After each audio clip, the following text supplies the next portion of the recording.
Koinonia TV, la télé de la communion divine.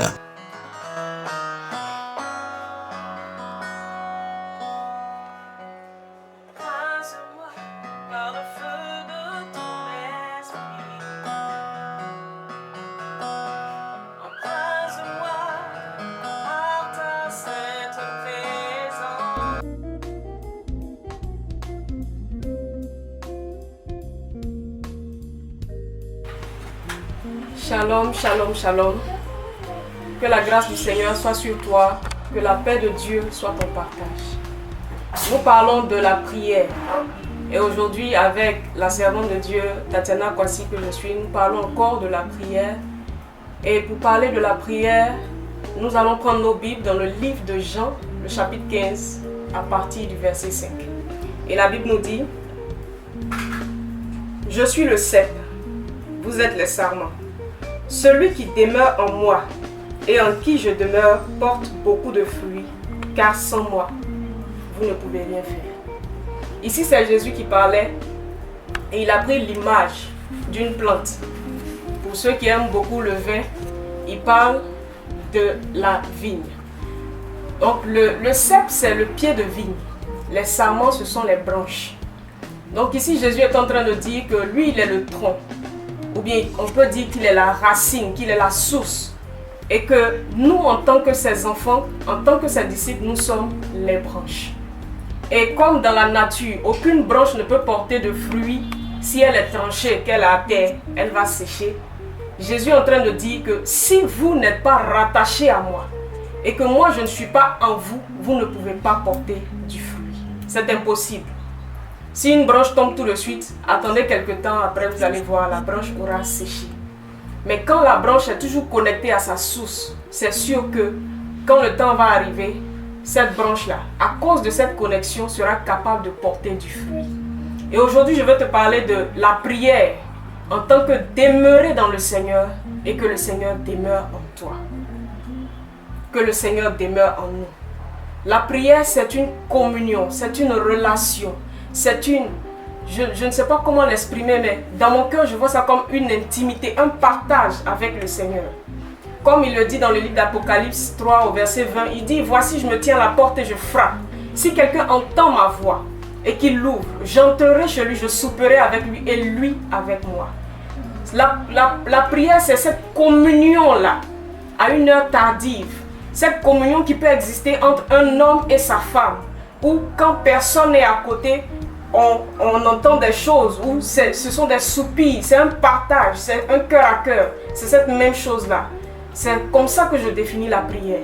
La prière, c'est une intimité, un cœur à cœur avec le Seigneur.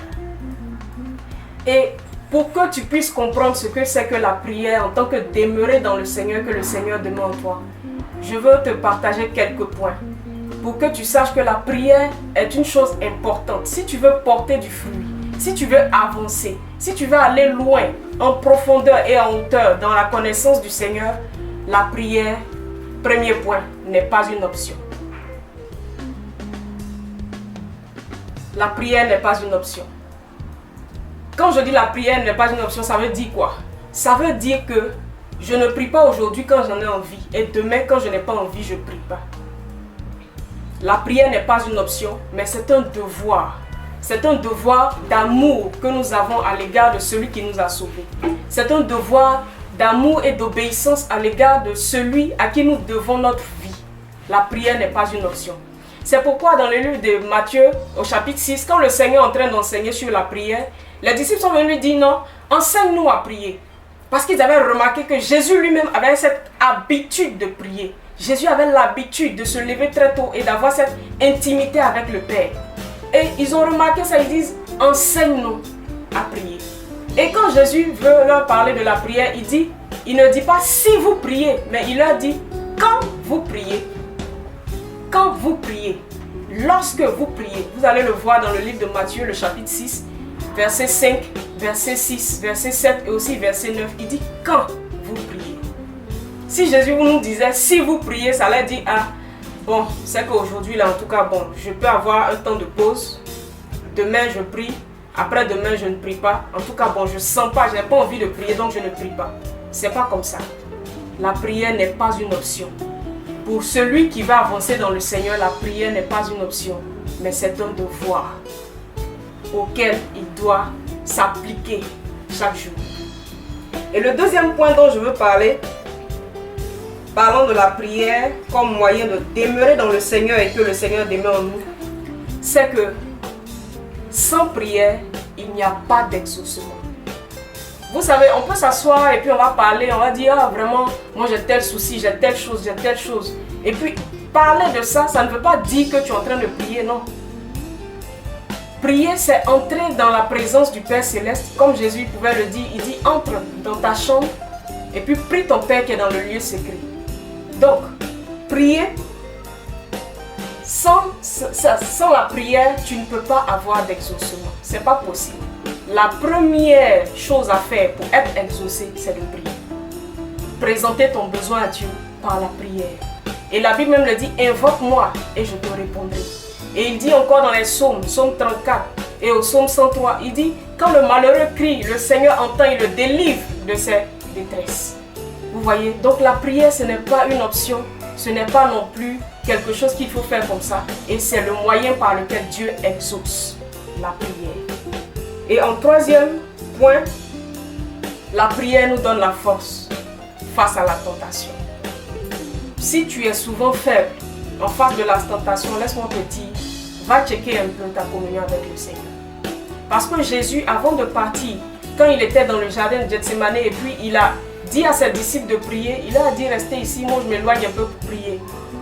Et il revient, il les trouve endormis. Mais qu'est-ce que Jésus trouve à leur dire comme parole? Il leur dit, veillez et priez afin de ne pas tomber dans la tentation. Ça veut dire que quand on ne prie pas, on devient faible face à la tentation. C'est facile pour nous de tomber dans n'importe quoi quand on ne prie pas. Parce que quand tu pries, c'est un moteur pour toi. Quand tu pries, Jésus qui est le cep te donne la force à toi qui est la branche. Jésus te fortifie. Il te donne de sa grâce, il te donne de sa vie, il te donne de sa résurrection, il te donne de cette vigueur qui te rend capable d'être au-dessus de la chair, d'être au-dessus des tentations, parce que tu es connecté à lui à travers la prière. Cher ami, tu veux être fort, entre dans le lieu secret. Et même pour que tu sois délivré d'une faiblesse, c'est par la prière. Parce que c'est par la prière que tu vas présenter ce besoin à Dieu pour dire, ah Père, j'ai du mal avec telle chose, j'ai du mal avec tel péché, j'ai du mal avec telle situation. C'est dans la prière que tu peux exprimer cela. Et c'est dans la prière que tu peux recevoir cet exaucement. Et dans le livre de Luc 21, verset 36, je vais lire.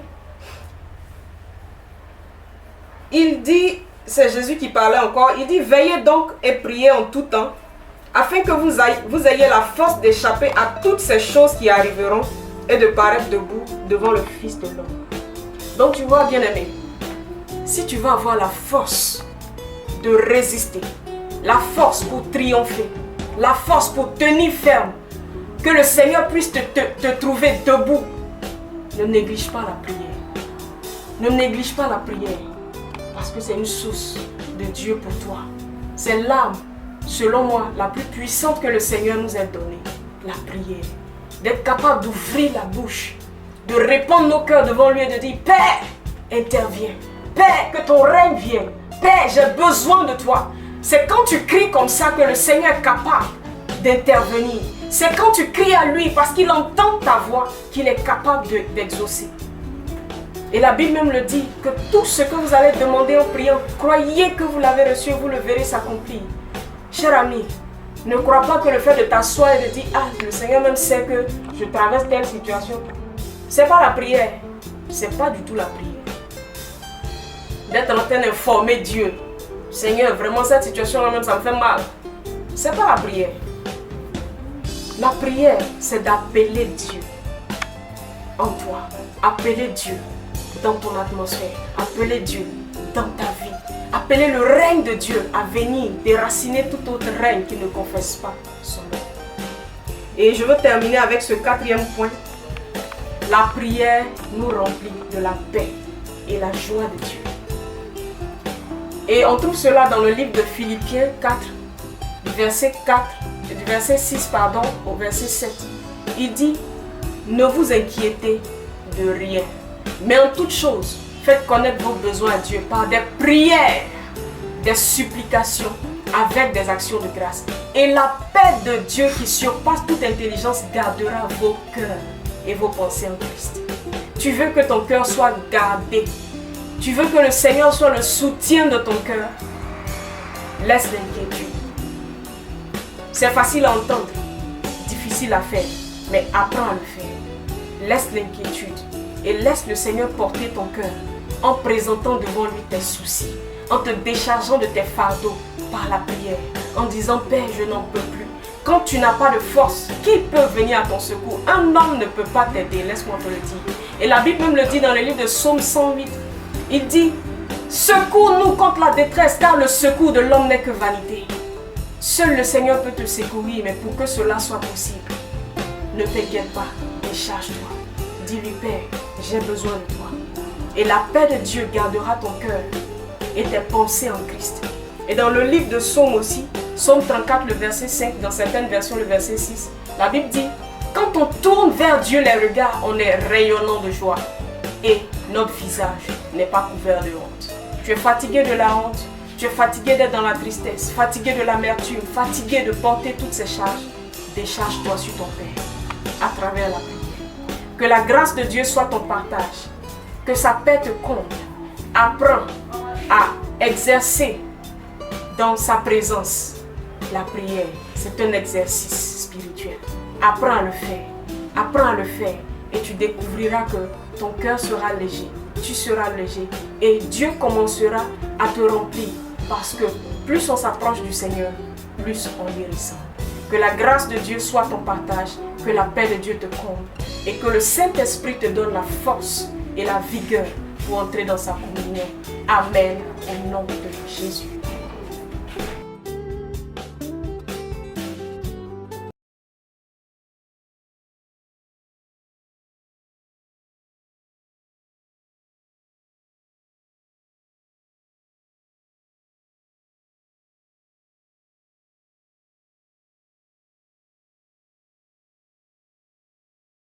Koinonia TV, la télé de la communion divine.